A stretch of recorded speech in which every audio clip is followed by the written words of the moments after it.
మనలోని ప్రాణం అమ్మ, మనదైన రూపం అమ్మ, ఎనలేని జాలి గుణమే అమ్మ,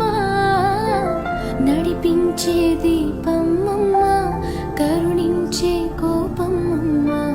వరమిచ్చే తీపి శాపం అమ్మ. నాలి అమ్మగా అవుతుండగా జోలాలి పాడనా కమ్మగా కమ్మగా, పెదవే పలికిన మాటల్లోనే తీయని మాటే అమ్మ, కదిలే దేవత